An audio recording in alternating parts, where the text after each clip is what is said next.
Viewers, welcome to today's live streaming. I am your host Ozoblu Toshku, and we want to really apologize to you for starting up late. With me today is our very own Executive Director of Spring of the Hope for the Girl Child Development Initiative. Mimi, welcome and thank you for honoring our invitation. Thank you again. I am delighted to be part of this conversation. In case I didn't mention her name, well, her name is Mimi Hondo, and we are really pleased to have her here. So today, I and Mimi will be discussing understanding sexual abuse and gender-based violence, the role of society in fighting the menace. We've been hearing sexual and gender-based violence, gender-based violence, gender-based violence, and you might be wondering, I am not the perpetrator, I am not the victim. What role can I play? Because the society belongs to all of us. If there's increase in crime in our society, we will all be affected. So if this affects all of us, how can we play a role in curbing the menace of gender-based violence in our society? But in case you're joining us for the first time and you're trying to understand what sexual and gender-based violence is, we'll give you a brief introduction of what sexual and gender-based violence is. So, Mimi, please, can you help us with a little explanation that every man on the street will understand of what sexual and gender-based violence is? Okay, thank you.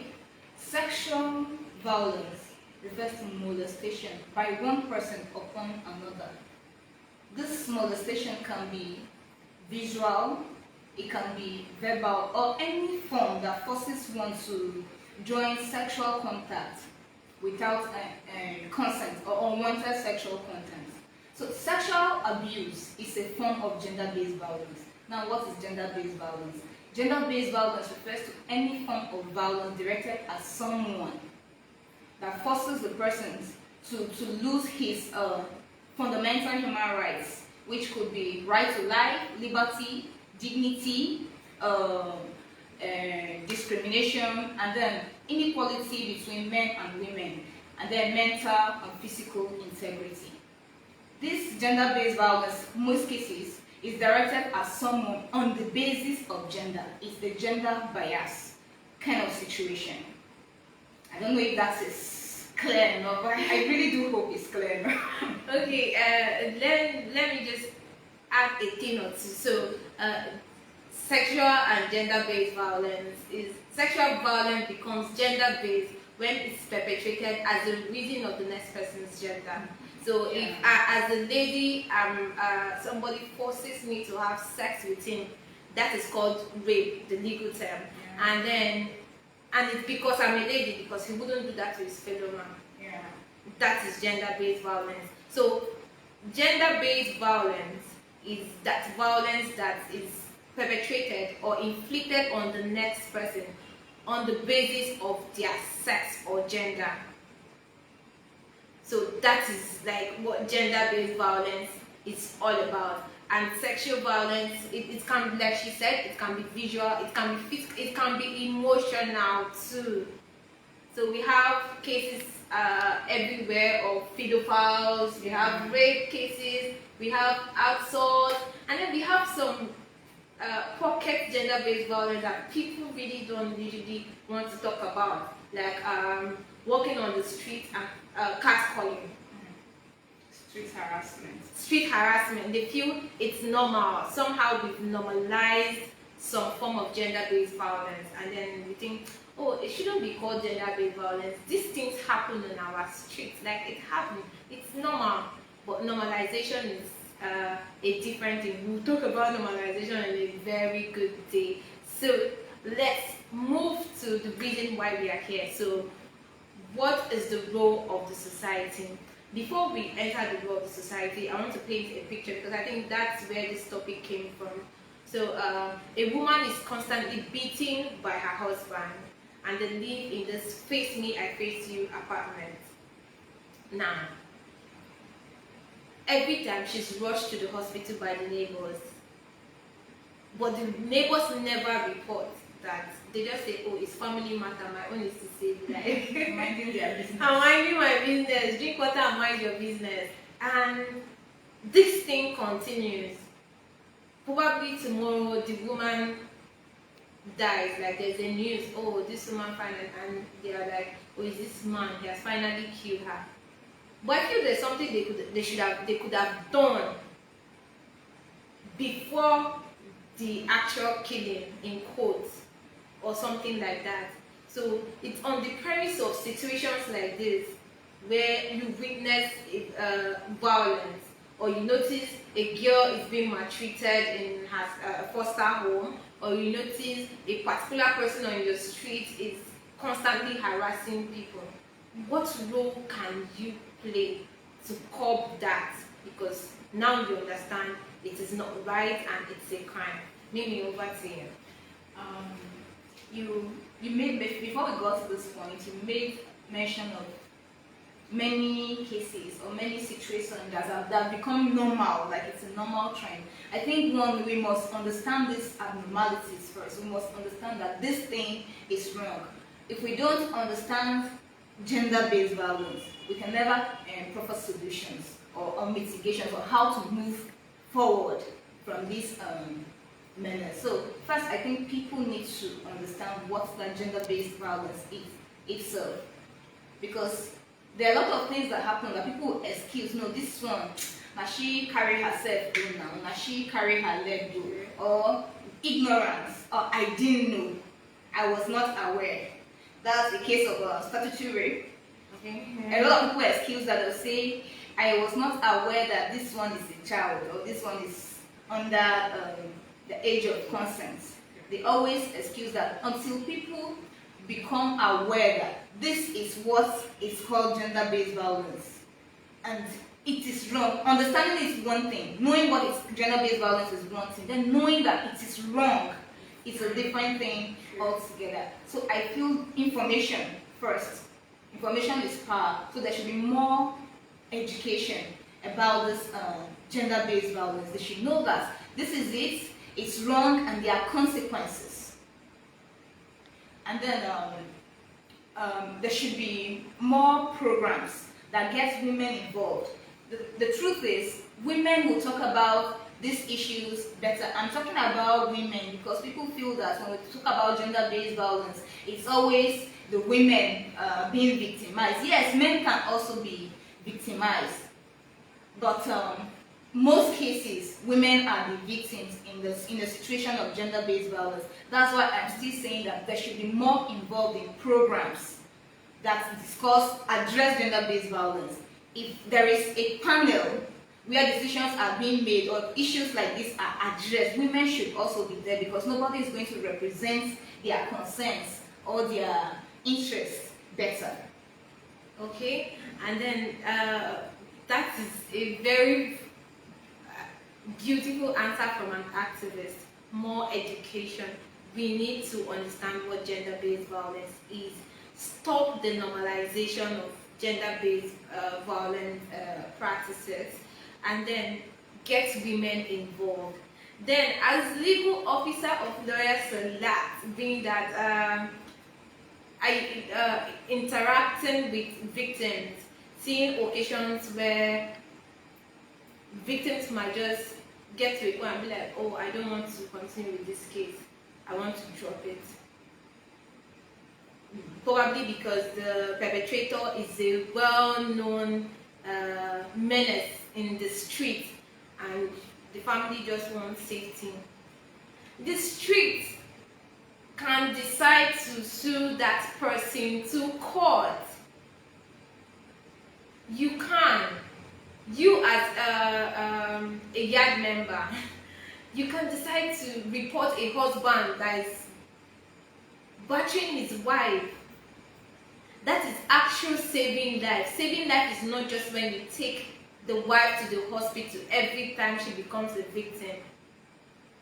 Saving life is separating her too from that thing that causes her harm. She might not even see it as harm, but it is a duty on you, and it's a responsibility on you as someone who understands better to an extent to proffer help to her.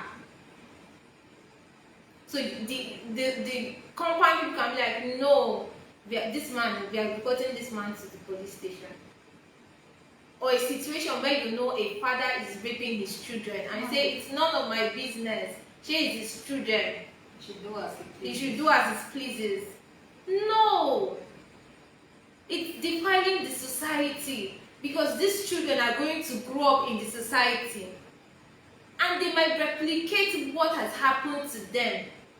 And you cannot imagine a society filled with molested people who have not even healed from their trauma, because they don't even understand that it's trauma that is affecting their behavior. A lot of us just walk around, act and say, oh, this is the way I am, without even understanding that some of our actions come from the place of trauma. Yeah, of course. I've had situations like that woman too, they do make them bitter. She know they hear word. So they feel it's normal for a husband to discipline his wife. When I mean discipline, like practically beat her up is discipline. Maybe when they beat her finish, she go hear. Yesterday somebody told me that we women, we like to be beaten up. That it makes the love stronger in a relationship. Please, please. We women, we don't like to be beaten up. I don't even think men likes to be beaten up too. Nobody likes to be battered. Nobody likes to be inflicted with pain. Nobody, even your child. Right now, we're even trying to find a way to discipline a child without laying hands on the child. Yeah. So, what of your wife that you're meant to be one with? I don't understand. So please, we all can report violations. Reporting violation is one thing. Following it up is another thing. Then taking it up as a responsibility to even sue the person. If you feel that, oh, this reporting to the police might take a longer time, you can come through fundamental rights enforcement, and you can institute action on behalf of another person. The African Charter on Human Rights permits that you can institute action on behalf of another person. And by virtue of domestication, it becomes practicable, especially in cases of human rights abuses. That's why you have issues of strategic impact litigations. It must not be the affected person instituting actions. You as a concerned person can institute actions. You might say, oh, I cannot institute action because it's going to be expensive on me. We have organizations that can do this for you. All they need is your collaboration. So reach out to these organizations close to you. Let all of us be partners to ending gender-based violence. It's not even the commitment or the expenses per se. It's a fear of, if you do a giant work, who sends you? If I start, they'll say it's not my business. True. But it's our business. It should be the concern of everybody out there. It's just like when there's, we all have our social responsibilities as Nigerians. We all want our country to be better. And it should be our responsibility to do things that will put our country in the front line on a good note. So the issue of always having a statistic of increase in gender-based violence, projecting Nigeria with ink, it doesn't make sense when all of us can put our hands. Yes, if you say you are not a perpetrator, no problem, but you can bring a perpetrator to book. Report violations, follow it up. For those who are saying it's none of their business, when the society is better, we all still benefit from it. So it's all our business. I hope you agree with me that it's our business. It's our business for us to do the right thing, report violations. Lawyers Alert is there, and other sister organizations that work with Lawyers Alert. We have an SRHR movement that address issue of gender-based violence, report violations, so that these cases can be followed up, and then we can, because I believe that when you have more people brought to book for perpetrating gender-based violence, you have less people doing the crime because they are now seeing the seriousness in action. They are seeing that the society is all out for them. So please, let all of us join hands together and say no to gender-based violence.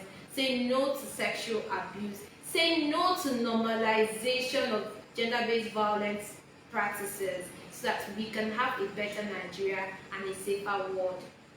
Thank you very much, Mimi, for joining us. Do you have any last word for our viewers? Let's say, if you've been following the conversation, we are actually talking about how we can move forward from here, how we can get justice for survivors. Know that when you are fighting for yourself, when you report a case of violation, as a survivor or you witness, know that you're not doing it for yourself alone. You are doing it for the society. So shun intimidations, shun every other interference, every other moral support, pastor telling you leave it for God. Know that you are pursuing the cause for humanity. So don't pull out. Do well to see to the end, so that at the end, justice is served. That person will go out doing the same thing he did to you to other people. That's my parting word. Oh, thank you very much. That was a great parting word. And from me, I would say that he would sit while his neighbor's house burn. The fire might still get to his house. So there's need for you to rush and be a help to your neighbor. Thank you very much for joining us, and we'll be pleased to have you same time next week. Bye.